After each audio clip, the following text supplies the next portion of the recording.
Hello, I am Monk Hu Timeong, head monk of Yonghwa Temple in Suri Mountain, Anyang. As a disciple of Shakyamuni Buddha, I wish to share with you why I came to proclaim that Maitreya Buddha has come to the Sabal world, and why I began to spread the Dharma of Maitreya. I entered the Tigo sect of Korean Buddhism and was practicing with my life on the line, when I suddenly fell ill and became physically disabled, with death looming before me. At that time, I thought, I became a monk and have been earnestly practicing according to the Buddha's law, but though I am still young, I've become ill, disabled, and can only wait to die. There must be something wrong in the way I've been practicing.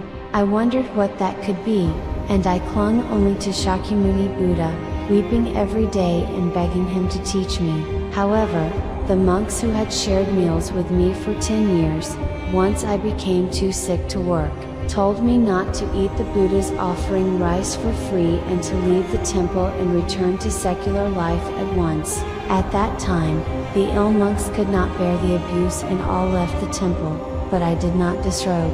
I remained in my room, lying down, face to the floor, and for 10 years I practiced severe asceticism. I staked the remainder of my brief life solely on my practice. I practiced only according to the Buddha's law, yet now in my youth, I am sick, with death before me, and the monks are telling me to leave immediately and return to secular life.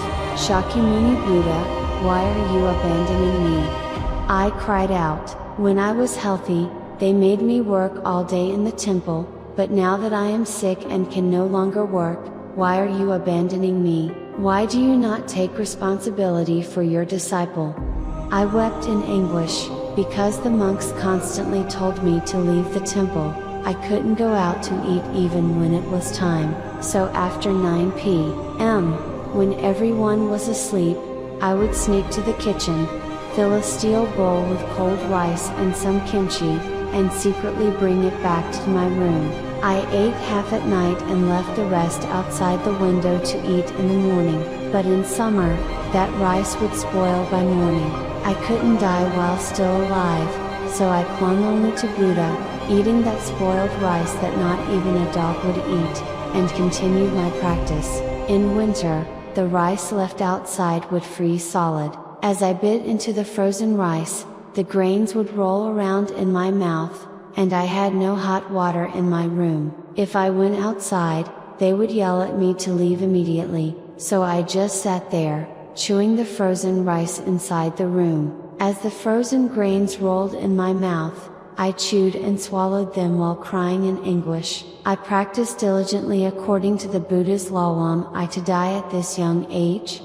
Surely, something must be wrong in the way I have practiced. Every day, with tears of lamentation, I lay down and cried out to Buddha, Buddha, please heal my body. If I recover, I will surely repay your grace. I will spread this precious Dharma widely in the world. And I offered one more petition to Buddha. I envy most those monks who, during your lifetime, met you, followed you, and learned the Dharma directly from you. Though Shakyamuni Buddha passed away 2,600 years ago and is not with us now, please return to the Sabal world in physical form and find me. Please teach me directly with your voice what you realized in your lifetime. These days, because so much time has passed since Buddha's departure, his teachings have spread and been altered so widely that I cannot tell which are truly from the Buddha's own realization. Shakyamuni Buddha, please return in physical form to the Sabal world,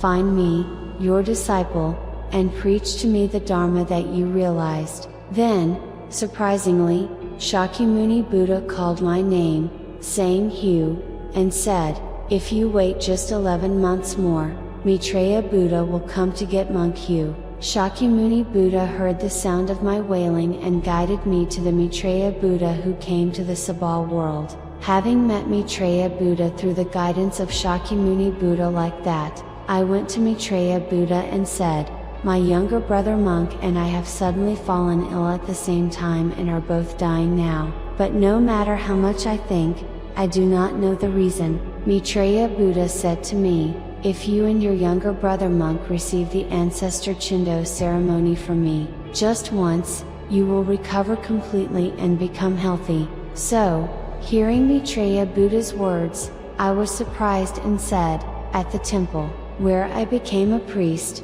I performed Chindo ceremonies once or twice every year for over 10 years under a great monk, an enlightened master, known as a very famous Buddha in our country, and as if that wasn't enough, I spent a large sum of money to build a memorial pagoda. But you were saying our ancestors' Chindo wasn't done. When I asked this, he said, that's right, not one Chindo was done. Monk, you have done useless things all this time. I was so surprised and received a great shock. Then he said that because Shakyamuni Buddha did not perform Chindo ceremonies during his lifetime, Chindo cannot be done no matter how much you call Buddha during a Chindo ceremony. He said that Chindo can only be performed by an enlightened Buddha. Ah, so that's why even though I, a monk, performed Chindo ceremonies every year at the temple, Chindo was not successful. I realized this only after 17 years of being a priest, when death was before my eyes. So I asked Maitreya Buddha for the Chindo of my parents and ancestors. Maitreya Buddha performed the Chindo ceremony, and I could know right there on the spot that my ancestors' Chindo was done. The Chindo ceremony performed by Maitreya Buddha was different. Ah, this is the real Chindo ceremony, and this person is the real Buddha. I knew this on the spot. My younger brother monk and I recovered completely after that and are learning the enlightenment healthily. I realized that no matter how great a monk is, he absolutely cannot perform Chindo for a soul. I realized that Chindo for a dead person can only be performed by Yongho Maitreya Buddha, the truly enlightened Buddha in the Sabal world, who emits the light with the Buddha's enlightened light coming from his body. Because Shakyamuni Buddha did not perform Chindo ceremonies during his lifetime, Chindo is not achieved even if you call him after he passed away. Since Shakyamuni Buddha guided me, who was dying and wailing, to Maitreya Buddha, and gave the prophecy to inform people that the real Buddha has come to the Sabal world. Now, according to the will of Shakyamuni Buddha, Tingyong Hu, a monk of the Jogi order of Korean Buddhism, is informing the world that Maitreya Buddha has come. Any Buddhist watching this video, please know that Yonghwa, Maitreya Buddha coming to the Sabal world to save living beings is precisely the will of Shakyamuni Buddha. Now, I intend to speak about how I became a priest, how I met Maitreya Buddha and came to spread Maitreya Buddhism, what was wrong with my learning the enlightenment during that time, and about the enlightenment gained through Shakyamuni Buddha's guidance without backsliding when death was before my eyes. Now, as I talk about the process during my past learning the enlightenment, how I was deceived by my supervisor, offered up money for over 10 years, saying it was for my precious parents' Chindo ceremony, suffered until my bone marrow was exhausted, and returned alive from death. That memory comes to mind, and my heart aches so much it feels like it's being torn. Having dedicated all my youth to become a priest, trying to attain Buddhahood once, like Buddha and save living beings once, when I think about being deceived by my supervisor monk, my heart feels torn and tears come. Even a monk who became a priest suffers such a plight, so how much more so for Buddhists? I am saying this because Buddhists are so pitiful. When you think that the monks you trusted couldn't even perform Chindo, yet received the Chindo fee and deceived you, how heartbreaking an affair is that? Do you know how heartbreaking it is to be deceived by someone you trusted? Shakyamuni Buddha witnessed all of this. I never married and offered up all of my youth by becoming a monk. If I was deceived by my own supervisor, how painful that is. Now, I intend to dedicate the remainder of my life to my final return. Until the day this life ends, I will uphold the will of Shakyamuni Buddha and transform the Dharma he spread into an enlightened Buddhism that will never disappear, for 1,000, 10,000 years. Under the guidance of Shakyamuni Buddha, I met Maitreya Buddha, received the enlightened Dharma, and began to spread it. When I stood before death, I wrote these words on Hanji and posted them where I could see them every day, over and over. These are the cherished words of my teacher, Shakyamuni Buddha, spoken to the Venerable Ananda. This is a piece I wrote on June 18, 2009, when I first became ill and immersed myself in learning the Enlightenment. It has faded and become worn with age, but I still cherish it dearly. Ananda asked the Buddha, Lord Buddha, being with a good friend, a good companion, makes up half of the journey in the teachings. The Buddha replied, Ananda, do not say that. Being with good friends and good companions leads to the very end of the journey within the monastic community. An enlightenment learner who associates with good companions can cultivate the Noble Eightfold Path with ease, because they draw near to me, the Tathagata, the good companion. Innumerable living being disciples are freed from aging, illness, death, worries, anxiety, and the sorrowful suffering of lamentation. I believed these words of Shakyamuni Buddha, and even when death was near, I did not back down but relied solely on the Buddha, and so, I have finally found the path of immortality, freedom from aging,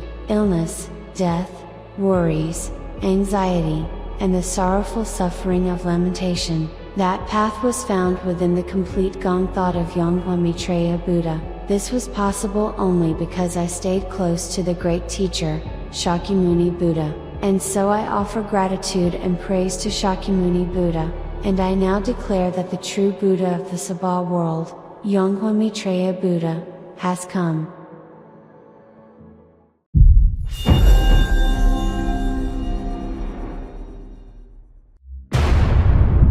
The law of all things in the universe, the Gong thought. The teachings of Yongpa Maitreya Buddha, the founder of the Gong thought.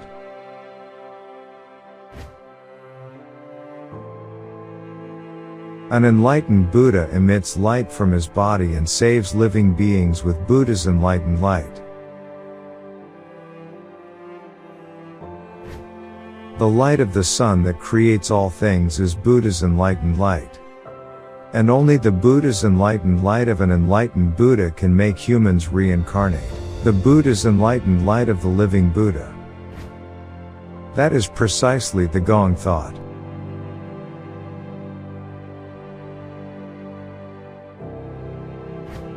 Receiving Shugi means embracing Buddha's enlightened light, that is, the Gong thought, within my body.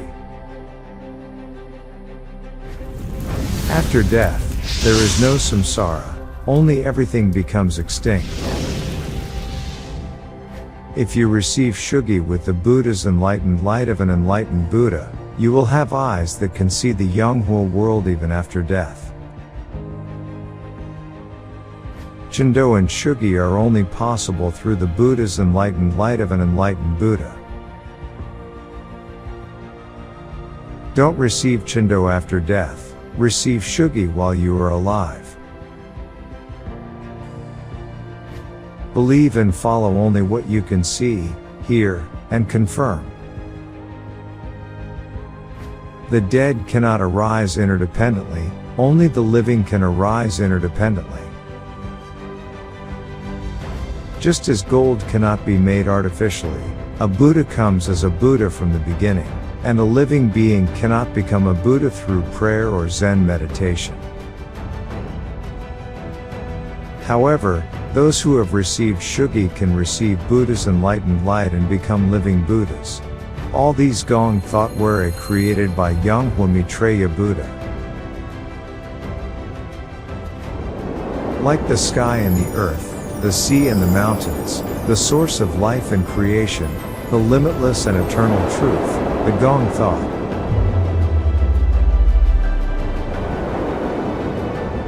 See, hear, and meet Yongpa Maitreya Buddha's Gong thought directly every Sunday at Yonghwasa Temple in Surazan Mountain, Anyang.